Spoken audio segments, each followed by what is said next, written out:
try to put these comments in some context. Why do you think they're happening now, out of Cook at least? Well, I think they're happening because there's a general concern over privacy and over moves to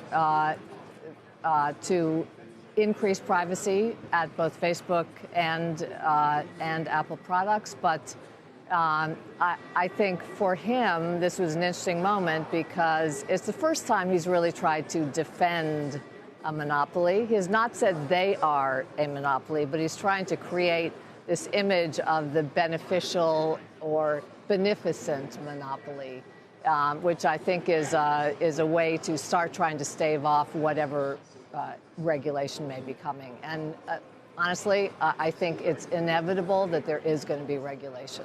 Because we're in an era where big is bad in tech. Is that not true, John? I think the technology large companies have misused their power. And I think 90% of Americans used to view tech was good. Today, less than 50% do. So I think it's an issue way beyond monopoly. Both the Democrats and the Republicans said antitrust is coming, monopoly is coming. However, I am a Tim Cook fan. I think he's been more an example of how to deal with this, how to deal and be visible, learn how to work with government leaders regardless of political parties, China, U.S., India, and be very candid about the criticism and listening to it and adjusting where appropriate. But I think because of some of the mistakes some of his peers have made, you're going to see the large tech companies really challenged on this. It isn't a question of are you the market share leader, whether you're in Amazon or whether you're in Apple. Apple only has 13% of the smartphones. But are you the dominant player to where you misuse that power in terms of pricing, where you misuse it in terms of killing startup innovation, where you misuse it in terms of setting a pace that others cannot compete with fairly? And John, that's a lot of my issue with this conversation. We say it's around antitrust, but I don't think it really is. It's about bigness. Because the argument for Apple as a monopolist is the weakest argument, I think, across the board in tech. Yes, they're big, but as you mentioned, even their smartphone market share is small. Their market share in pretty much everything they do, computers, is small. You have to go to talking about Apple products as a market in and of themselves to make an argument that Apple has a monopoly. Is this really an assault on bigness more than it is about abuse of monopoly power? And if so, is that healthy for the startup ecosystem even?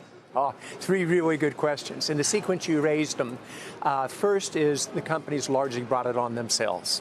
If you watch, and you watched us during the 90s, the top high-tech companies worked, even Apple. Oh, okay. We worked very closely with Washington, with the Democrats and the Republicans. And when they had legitimate concerns, we addressed them together and said, how do we work through those issues? But I think probably Tim and Satya at Microsoft have done the best job of trying to strike the balance between the two. Part of the movement is a rebellion against big. And I think that's the issue when the pendulum swings, it swings way past logical to an extreme. I think they do have to deal with some of these issues, and I think because some of the companies didn't work it out together, you're going to see government get involved. Senator Lindsey Graham said that very directly the other day. Does it hurt startup innovation? Big time. And Susan, you know the startups extremely well. And I would say that where they do have a real issue around monopoly is apps, right?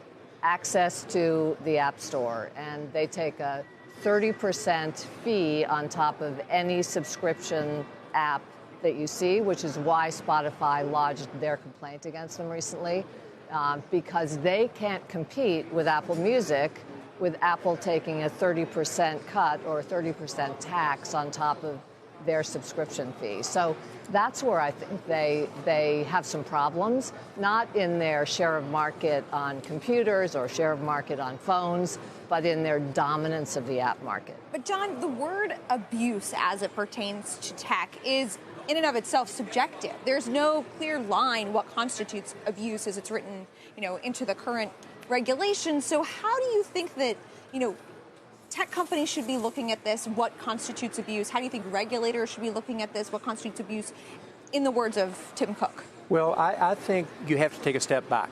The old world definition of capitalism is gone. Mm-hmm. You've got to both make money, but you also better be socially responsible or you're going to get hit. Second issue is it's crisis management 101. You don't hide. Be realistic how much was self-inflicted, how much was done by others, what you're going to do to fix it, and what you're going to do to be along that line. So you have to outline how you're going to do that very carefully.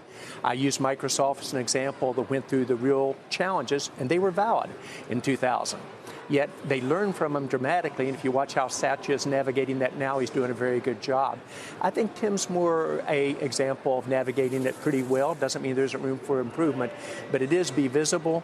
Recognize that your people who are criticizing you have valid points and say, how do you create a win for society and for yourself business-wise?